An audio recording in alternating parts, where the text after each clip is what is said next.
diz assim o texto, de Números capítulo 13, verso 25 ao 33. Ao cabo de 40 dias, voltaram de espiar a terra, caminharam e vieram Moisés e Arão e a toda a congregação dos filhos de Israel do deserto de Paran a Cádiz. Deram-lhes conta a eles e a toda a congregação e mostraram-lhes o fruto da terra. Relataram a Moisés e disseram: fomos à terra que nos enviastes e verdadeiramente mana leite e mel. Este é o fruto dela. O povo, porém, que habita nessa terra é poderoso, e as cidades muito grandes e fortificadas. Também vimos ali os filhos de Anak. Os amalequitas habitam na terra do Negueb, os heteus, os jebuseus e os amorreus habitam na montanha, os cananeus habitam ao pé do mar e pela ribeira do Jordão. Então Caleb fez calar o povo perante Moisés e disse: eia, subamos e possuamos a terra, porque certamente prevaleceremos contra ela. Porém os homens que com ele tinham subido disseram: não poderemos subir contra aquele povo, porque é mais forte do que nós.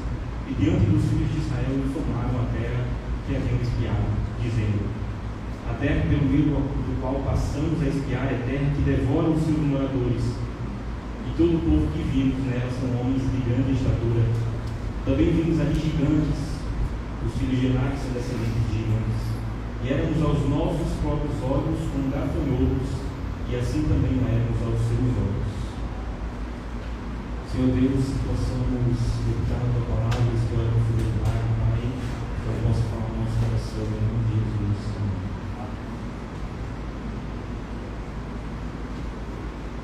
Esse momento é um momento muito importante para Israel, em que eles estão diante da terra, prestes a tomar posse de tudo aquilo que o Senhor tinha prometido. Nós vamos ver lá em Gênesis, quando o Senhor decide revelar um progresso a mais da sua aliança, do seu relacionamento com o povo. Ele decide chamar Abraão da sua terra, da sua parentela, e o Senhor diz a Abraão que lhe dará uma terra mesmo, um lugar onde ele poderia arar, um lugar onde ele poderia criar o gado, um lugar onde ele poderia plantar, colher os frutos que plantasse. E nessa época, assim como na nossa, é necessário que seja uma terra fértil, é necessário que seja uma terra regada, é necessário que seja uma terra que não seja só montanhas, que não seja só de territórios rochosos, mas que seja uma terra apropriada para a agricultura. Nós vivemos em uma terra dessa forma, cheia de rios, terra fértil, naturalmente fértil, e essas terras que o Senhor prometia a Abraão, que prometeu que daria a Abraão, era exatamente uma terra dessa forma.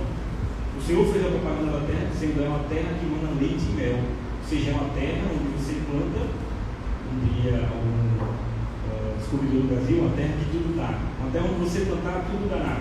E o Senhor fez a promessa a Abraão que ele daria essa terra. No entanto, Abraão ele não conseguiu ver essa promessa realizada na sua própria vida. Promessa física mesmo da terra que o Senhor prometeu dar a ele. Então o Senhor renova essa promessa com o seu filho Isaac, dizendo para ele que lhe dará essa terra também. No entanto, da mesma forma, fisicamente, o lugar não é dado a Isaac, e o Senhor renova essa aliança com o seu filho Jacó. Com Jacó, o Senhor renova essa aliança com os seus filhos, as 12 tribos. No entanto, elas não vão para Canaã, não vão tomar posse da sua terra. Elas vão para o Egito, uma terra que era fértil, mas não era a terra que o Senhor tinha prometido que daria àquele povo. O Senhor estabeleceu que daria a Canaã. Era a vontade do Senhor na Canaã daquele povo. No Egito, passados-se alguns anos, se levanta um governante que não conhecia nada daquilo que foi feito por José, não tinha relações nenhuma com o povo de Israel, e decide fazer com que esse povo se torne escravo. Israel agora, que era herdeiro da promessa de Deus, e o Senhor falou que daria essa terra aos filhos de Abraão, aos filhos de Isaac, aos filhos de Jacó, agora sim um povo realmente numeroso, centenas de milhares de pessoas, só que agora não, apesar de ser centenas de milhares de pessoas, eles não estavam na sua própria terra, eles estavam numa terra alheia, numa terra de outra pessoa. Se criavam gados, não era para si mesmo, se plantavam, não era para si mesmo.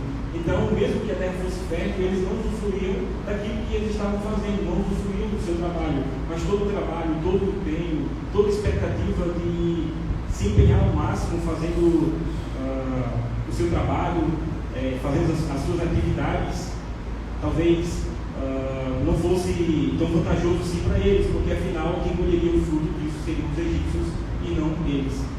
Aparentemente parece que o Senhor falhou com sua promessa. O Senhor disse que daria uma terra que mana leite e mel, e agora eles estão em uma terra distante, como estrangeiros, não tem oportunidade nenhuma, e não há nenhuma condição de esse povo se livrar com a sua própria força. O povo que é inexperiente em guerras, é um povo que não tem condições de pegar em armas para eles mesmos, com as suas próprias forças, sair daquela situação de escravidão. E o Senhor demonstra que Ele é o Senhor de todas as nações, Ele é o Senhor de todos os povos, e que Ele não esqueceu da sua promessa. Então Ele decide, em um dado momento, cumprir a sua promessa, fazer com que aquele povo se tornasse realmente um povo com propriedade, um povo organizado. O Senhor decide livrá-los do Egito, e o Senhor faz isso com a mão poderosa, demonstrando que não foi por causa da força deles, não foi porque eles eram numerosos, não era porque eles eram organizados, eles eram escravos. E o Senhor decide fazer prodígios, sinais e maravilhas no Egito, humilhando os egípcios naquilo que eles mais se orgulhavam. Se a gente fizer um estudo, a gente vai conseguir identificar em cada praga uma espécie de divindade em que os egípcios cultuavam, principalmente ligada à fertilidade, ligada ao rio. Então o Senhor faz com que o povo saia de lá, mas não só saia de uma forma normal. O Senhor faz que saia diante de sinais, maravilhas e prodígios. O Senhor faz com que os próprios egípcios, olhando para os israelitas, implorem: olha, vamos embora, por favor. Inclusive o Senhor garantiu o FGTS pelo tempo de trabalho que eles tiveram lá. Tudo aquilo que eles pediam, os egípcios davam. O Senhor demonstra o seu cuidado com esse povo do deserto, faz com que o mar seja aberto. Nós conhecemos a história, e toda a história de Êxodo vai demonstrando como é que o Senhor vem cuidando desse povo. Ele realmente demonstrou que era o Deus desse povo e que eles não lutavam com a sua própria força. O Senhor não deixava nem que eles se queimassem com o sol escaldante do deserto, e fazia com que uma nuvem pairasse sobre eles para que eles estivessem refrescados. E o Senhor também não deixava que eles morressem de frio ou congelassem durante a noite, que era realmente muito prejudicial no deserto, né? Era um extremo, muito calor e muito frio, e o Senhor fazia com que uma coluna de fogo também estivesse acompanhando aquele povo. O Senhor alimentava aquele povo, não plantavam, não tinham agricultura, mas o Senhor estava cuidando deles, dando maná, dando pão. Além disso, o Senhor estava dando as codornizes. Além disso, o Senhor estava lutando as suas guerras, um povo inexperiente. Alguns meses atrás eram escravos, e agora tinham que enfrentar povos que estavam aqui naquela região, sem organização, sem uma estratégia realmente pré-estabelecida. Se fosse qualquer outro povo, se não fosse a mão poderosa do Senhor, com certeza esse povo pereceria. Então Israel tem motivo suficiente para acreditar que o Senhor era o Senhor que lutava suas batalhas, e era o Senhor que agora estava disposto a cumprir sua promessa, fisicamente falando, na terra de Canaã. E chega esse momento muito importante para Israel, em que eles estão diante da terra. O Senhor fez o impossível, tirou eles da situação de escravidão, atravessou o deserto, alimentou eles no deserto, fez com que ele ganhasse batalhas de povos mais antigos e mais experientes, realizou milagres e maravilhas diante da vida desse povo. E então os espias vão para a terra. Nós chegamos ao nosso texto.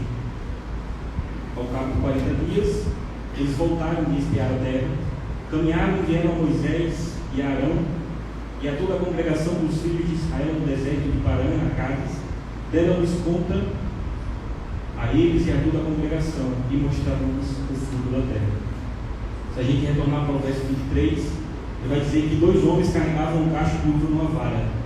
Imagina o tamanho desse cacho de uva, parecia mais um cacho de coco. Para 2 homens terem que carregar esse cacho de uva, talvez seja uma espécie de exagero para dizer que esses frutos realmente eram apetitosos, que era uma terra farta. Ou seja, o Senhor está, realmente ele falou de uma terra que é boa, realmente a gente viu com os nossos olhos, é a terra que o Senhor prometeu, é a terra que manda leite e mel. Eles confirmaram a promessa do Senhor. Verso 27, relataram a Moisés e disseram: fomos à terra que nos enviastes, e verdadeiramente mana leite e mel, e este é o fruto dela. Verso 28, o povo, porém, que habita nessa terra é poderoso, e as cidades muito grandes e fortificadas. Também vimos ali os filhos de Anak. Eles falaram que era a terra que o Senhor tinha prometido. Realmente ela manda leite e mel, está aqui os frutos, são frutos excelentes, talvez não há frutos iguais a esses aqui.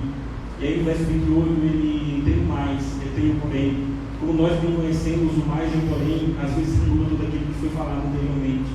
Olha, realmente é a terra que o Senhor nos prometeu, a terra que manda leite e mel, mas ela é habitada. E as cidades, elas são muito grandes e fortificadas. E também vimos ali gigantes, que são os filhos de Anak. Deixando a promessa de Deus, o povo se apega à incredulidade. O autor aos Hebreus vai falar sobre essa passagem, identificando talvez uma das principais características do povo era justamente a incredulidade. Hebreus capítulo 3, verso 19. Vemos, pois, que não puderam entrar por causa da incredulidade. Não puderam entrar na terra, não porque o Senhor não era poderoso, porque o Senhor não conseguiria fazer com que eles entrassem ali e vencessem todas as batalhas. O Senhor já tinha demonstrado isso. Mas eles, por causa da atitude pecaminosa, do coração pecaminoso, olharam para a situação e esqueceram-se rapidamente de tudo aquilo que o Senhor já tinha realizado. Foi o Senhor que tinha livrado esse povo, um povo que não era povo, e os estabeleceu e estavam dispostos a entregar essa terra. A terra que eles mesmos confirmaram que era a terra do Senhor. Já tinha falado tantas vezes. Colocam dificuldades naquilo que eles mesmos testificam anteriormente ser a terra excelente que Deus prometeu. Em outras palavras, eles dizem: a terra é boa, mas não é do nosso bico. A terra é boa, mas não acho que Deus vai conseguir derrotar esse povo. Verso 29. Os amalequitas habitam na terra do Negueb, os heteus, os jebuseus, os amorreus habitam na montanha, os cananeus habitam ao pé do mar e pela ribeira do Jordão. A intenção é clara de desanimar o povo, enumerando as terras que são habitadas e dizendo quais são os povos que habitam nessa terra. Eles enumeram essa terra como se o Senhor anteriormente não tivesse falado que essa terra era habitada, como se o Senhor tivesse prometido uma terra onde não há ninguém, que era só ir lá e tomar posse, que era só ir lá e plantar, que era só lá e colonizar um lugar que ninguém sabia, não é Eldorado, esquecida. Mas não, o Senhor tinha falado que é um lugar habitado. O Senhor já tinha falado isso para Abraão, já era um lugar habitado desde a época de Abraão. Em Êxodo, no capítulo 13, verso 5, Moisés, falando especificamente para esse povo que estava ali prestes a entrar nessa terra, diz no capítulo 13, verso 5: quando o Senhor te houver introduzido na terra dos cananeus e dos heteus, e dos amorreus, e dos heveus, e dos jebuseus, o qual jurou a teus pais te dar, terra que manda leite e mel, guardarás este mês. Estava falando sobre a Páscoa. Ou seja, o Senhor não foi pego de surpresa, o Senhor sabia que habitavam pessoas ali, o Senhor sabia exatamente as pessoas que habitavam ali, e o Senhor decidiu utilizar Israel como instrumento da sua justiça. Esse povo que estava praticando idolatria, atos imorais, e estavam fazendo com que a taça de ira do Senhor estivesse cada vez mais cheia.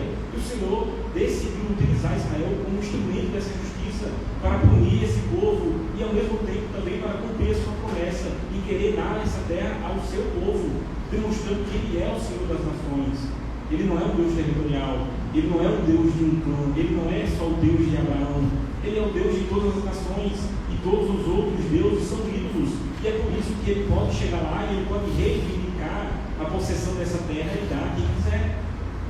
O Senhor não foi pego de surpresa, o Senhor sabia que havia povos ali. O pessimismo é a característica principal dessa passagem. A gente não vai conseguir, é melhor a gente nem tentar. Nós não podemos ser otimistas exagerados, principalmente se aquilo que a gente for realizar for baseado nas nossas forças. Então nós não devemos ser otimistas dessa forma. Mas o pessimismo, ele é corrosivo, ele destrói antes mesmo de a gente tentar algo. O pessimista diz que não fará algo porque não vai dar certo. Então aquela coisa que ele não fez não dá certo, e ele diz: olha, eu falei que não ia dar certo, mas não deu certo justamente porque ele não tentou. Então nós encontramos a voz da razão, no verso 30. Então Caleb fez calar o povo perante Moisés e disse: eia, subamos e possuamos a terra, porque certamente prevaleceremos contra ela.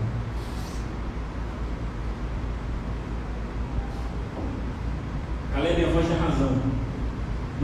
desconectado da realidade, ele não está sonhando com coisas impossíveis, porque ele confiava em Deus. Era Deus que poderia dar essa vitória e não as suas próprias forças. Ele é um dos espiões e ele viu a mesma coisa que os outros viram.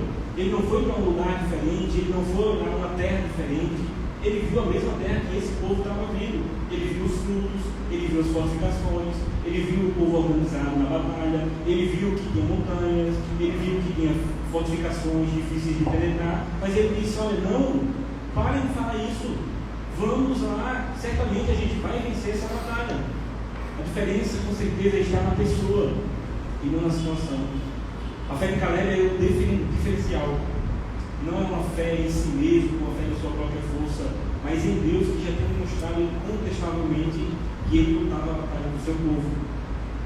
Com Deus nós somos sempre a maioria. Não importa se é 100 mil, se é 1 milhão, se é um povo organizado, mas Deus está do nosso lado, a gente vai prevalecer, nós vamos ganhar essa batalha. Verso 31. Porém, os homens que com ele tinham subido disseram: não podemos subir contra aquele povo, porque é mais forte do que nós. Mais uma vez, o olhar dos irmãos estava nas suas próprias forças. Sempre que colocamos a nossa força como referencial, nós vamos vacilar, nós vamos temer. Do ponto de vista humano, de fato, o povo de Canaã ele era muito mais numeroso, muito mais organizado, protegido do que Israel. Mas considerando que Deus luta a batalha do seu povo, 1 milhão de pessoas não conseguiriam vencer. Todos os povos das nações não conseguiriam vencer o Senhor. O Senhor já tinha demonstrado isso diversas vezes.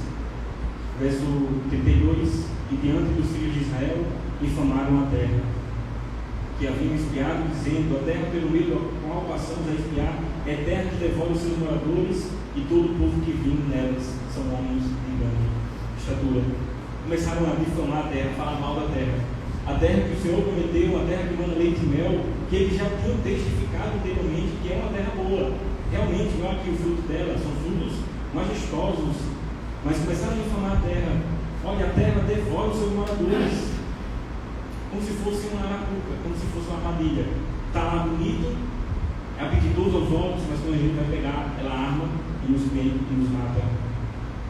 Verso 33: também vimos ali gigantes, os filhos de Enac, são descendentes de gigantes, e éramos aos nossos próprios olhos como gafanhotos, e assim também não éramos aos seus olhos. Ele tem a estatura e o poderio desse povo. Não bastasse o juízo pessimista a respeito daquela situação, os espiões supõem também que os outros faziam o mesmo juízo a respeito deles. Quando ele fala gafanhotos, não é gafanhoto no sentido de um enxame de gafanhotos que vai lá e vai devorar tudo, mas gafanhoto no sentido alimentar, no sentido em que na antiguidade as pessoas se alimentavam de gafanhotos. Ou seja, a gente vai ser esmagado e devorado por esse povo, e aos seus próprios olhos nós somos assim, desconsiderando que o Senhor já estava operando maravilhas e que o nome do Senhor estava sendo anunciado entre todas as nações, e que o propósito do Senhor era fazer com que todas as nações, ao observar para Israel, ao observar a forma como o Senhor tratava de maneira diferente o justo do ímpio, olhassem para aquilo e procurassem saber a respeito desse Deus. Sabe que o juízo e a perseguição de pequenez é a condição correta quando lutamos com a nossa própria força. Mas quando lutamos com a força do Senhor e nos acovardamos, estamos dizendo que Ele não é tão forte assim, que Ele não é tão sábio assim, pois Ele calculou mal, Ele fez o seu projeto de maneira equivocada. Talvez que a nossa percepção é mais adequada do que as ordenanças de Deus. No fim, é a velha idolatria que ronda o coração humano. Note que os espiões eles se apegaram aos seus sentidos, à sua visão, ao seu ouvido, aquilo que ele conseguia entender, aquilo que ele conseguia ver. Ou seja, o Senhor prometeu, o Senhor disse que me daria, eu chego aqui, a promessa é confirmada, mas pelo que eu estou vendo não vai dar certo. Erigiu um ídolo no seu coração que se chama: essa é a minha opinião, esse é o meu veredito, é a forma como enxergo as coisas. Esse ídolo se chama exatamente você tentar ser mais sábio que Deus e confiar mais nos seus sentidos do que propriamente nas promessas do Senhor, que realmente é muito difícil para o ser humano pecaminoso.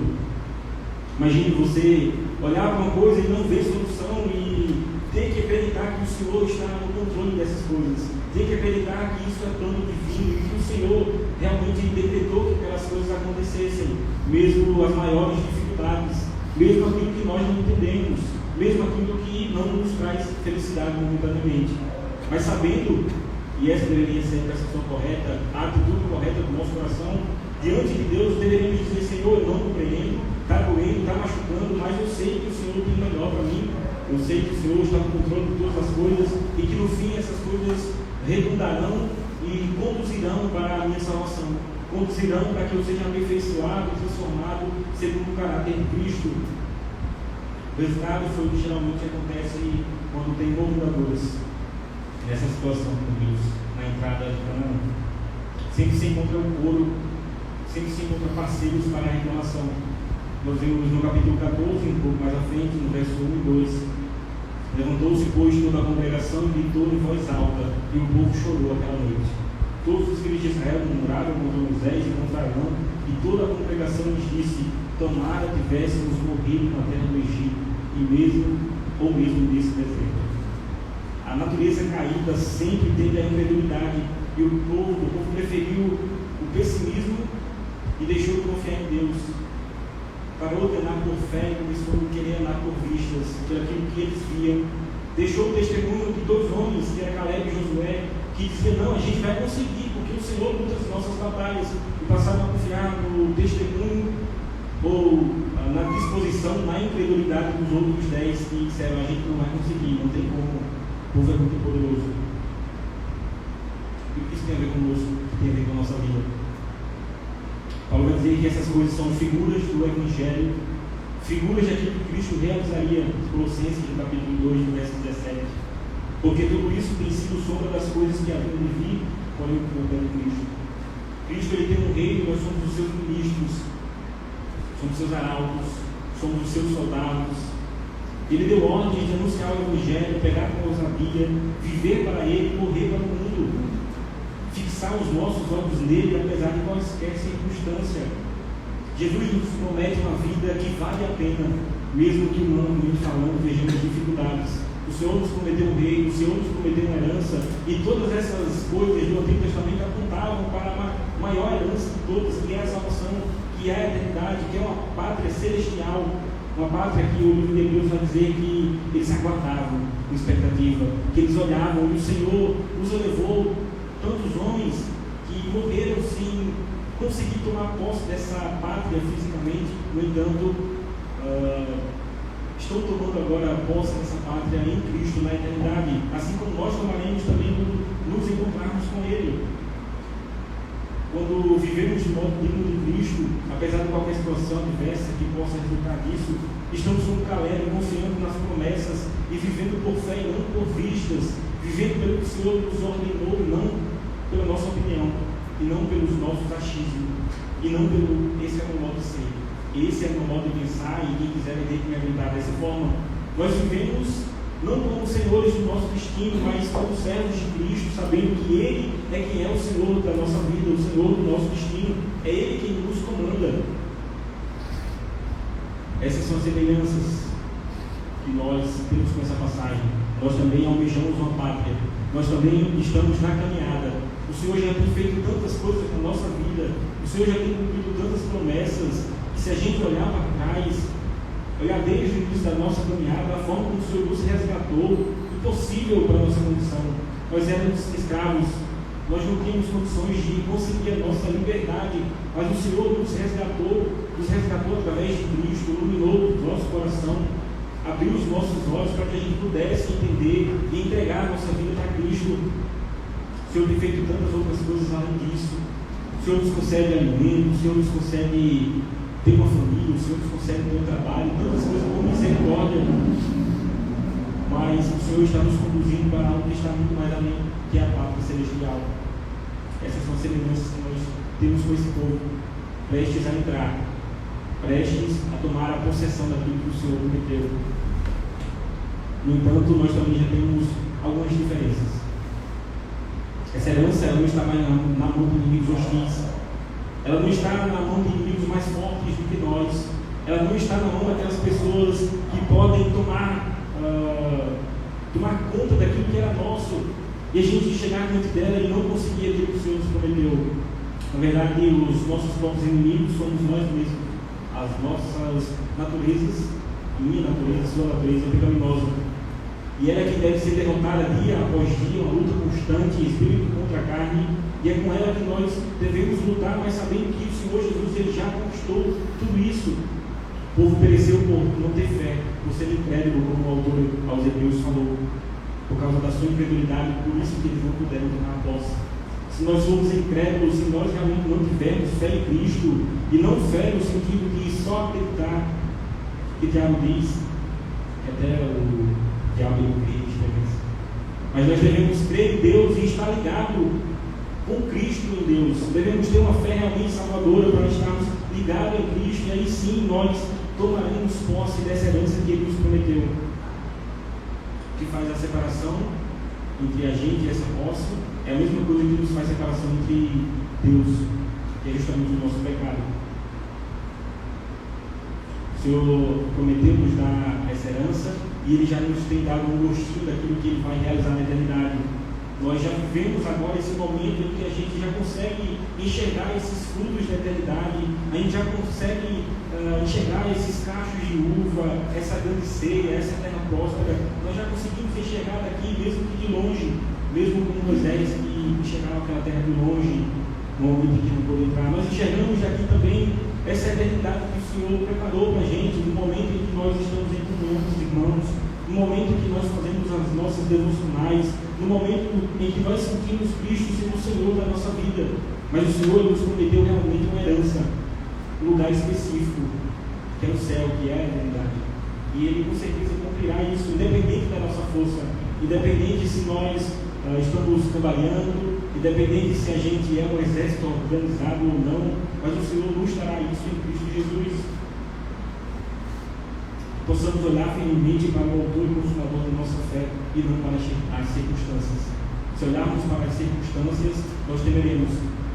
A atitude correta desse povo deveria ser olhar para Deus, olhar tudo aquilo que o Senhor fez, olhar o seu poder e reconhecer que mesmo diante daquilo que parece impossível, mesmo diante daquilo que eu não consigo entender, eu tenho Deus que está no controle de todas as coisas.